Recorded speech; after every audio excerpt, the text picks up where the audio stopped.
Welcome everyone to Miss DeMott Reviews, my first book review of the summer, and by far not the last. The book I want to review today is called The Fear by Charles Higson. Oh, a little close. The Fear is the third book in a series by Charles Higson. Pretty graphic. I would recommend this to the higher young adult readers, probably your high school age. It's pretty graphic. There's some pretty disturbing scenes that are very, very descriptive. So, just the FYI, disclaimer for the beginning of this.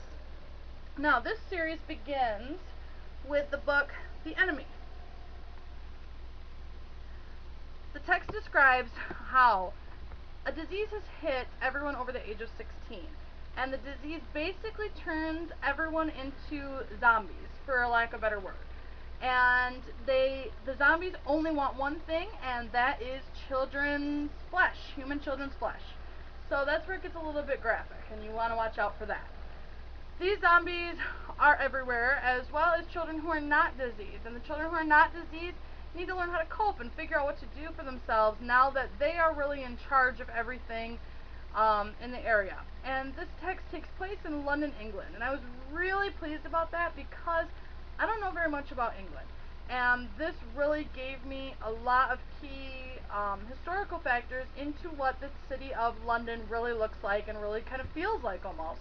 The text starts out giving you just a really short but effective map of the city of London.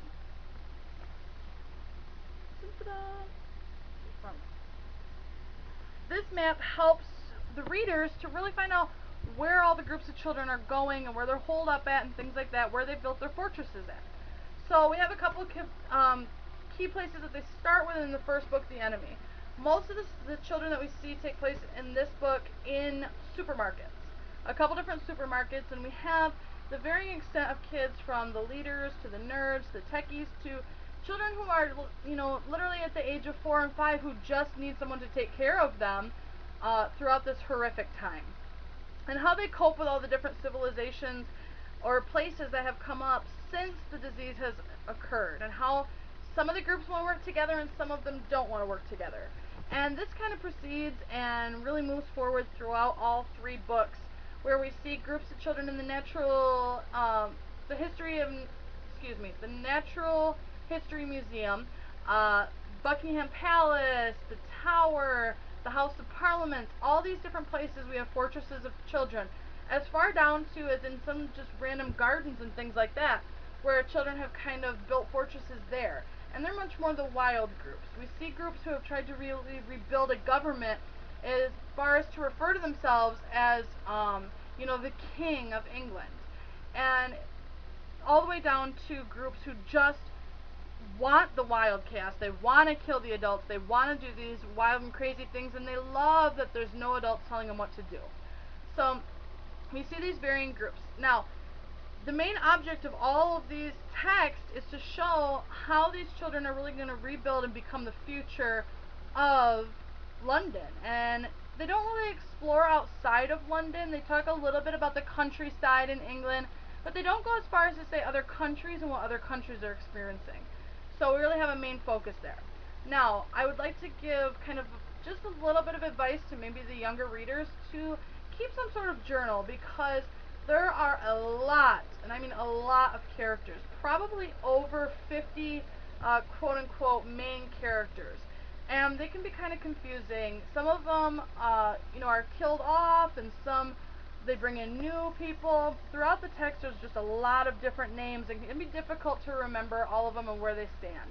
For instance, there's a group in a supermarket in The Enemy, and we don't really hear about them again until about the end of The Dead, which is the second book. The Dead. And then again when we get to Fear, which is the third book. So it's important to kind of remember, who are these people, what have they been through, have they worked together, have they been cooperative, things like that. In the Fear, we see kind of an advancement of this disease. It's kind of moved forward to where the children are becoming more interested throughout the whole thing on finding the other civilizations and how can they work together and who is doing what and what kind of things do they have, and just more advancing what they're looking for. So we have The Enemy, where you just see the basics and you just hear about the beginning of the disease and how kids came together and where they came from, why they came there. And you even have a few adults who haven't been fully diseased yet, who join in the assistance for these children. That progresses to the Dead, where we don't really see any adults being of assistance at that point. They're pretty much all diseased, but all of these different creepy places that they have what they call nested in. Like I said, it's very, very graphic how these adults have turned out. They don't want to come into the sunlight because they have blisters and sores and pustules and things like that on their skin.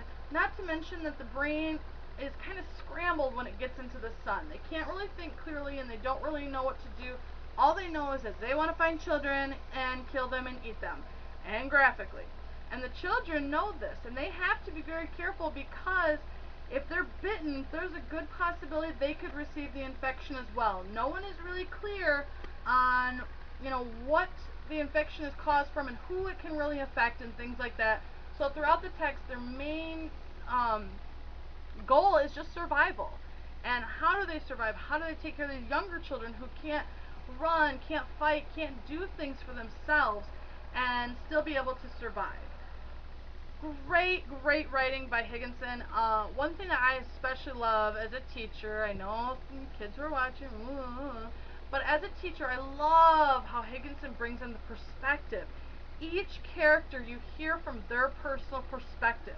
He's constantly flipping, so you get a view from each of the different characters on how they feel, what are they thinking, what are their goals, do they want to be in power, do they want to follow along, are they scared, are they hurt, are they fearful, what are they thinking.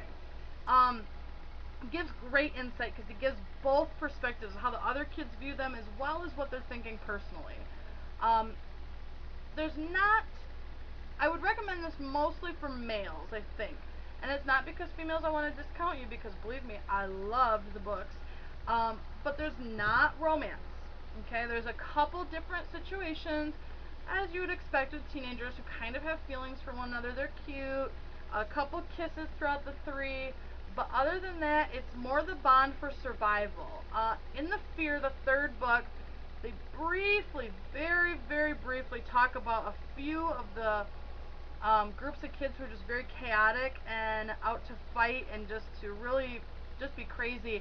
And a couple of the teenage girls in that text have had babies, which most of the kids are just surprised and shocked and horrified by, that they would bring more children into this horrific environment and world that's just not anything anyone would ever want to experience.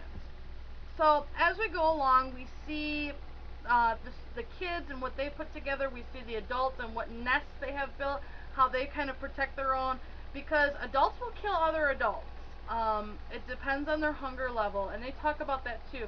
Or it also depends on the disease level. If they recognize that another adult is too weak to fight, or they're trying to fight over, getting into a building to children, they'll take each other on and they'll kill each other as well. As the stories progress, we also see a progression in the adults. Once you get to The Fear, you start to see this disease really kind of morph, I guess would be the best word, or advance. Adults start to become more organized. We see almost an army building up in the third book, as well as having adults who know how to use weapons and kind of have control over other adults.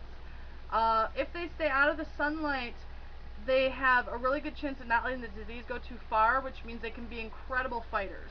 But we also have groups who are experimenting with going out into the sun more and more so they can become more immune to it and be able to control themselves when in the sunlight, which makes it a lot more difficult for the children to travel, as they have to be aware at all times that something could jump out at them if they decide to leave the fortress they're in and visit another fortress. Highly recommend these books. They're fantastic. Well written, full of action, non-stop action, new characters, old characters.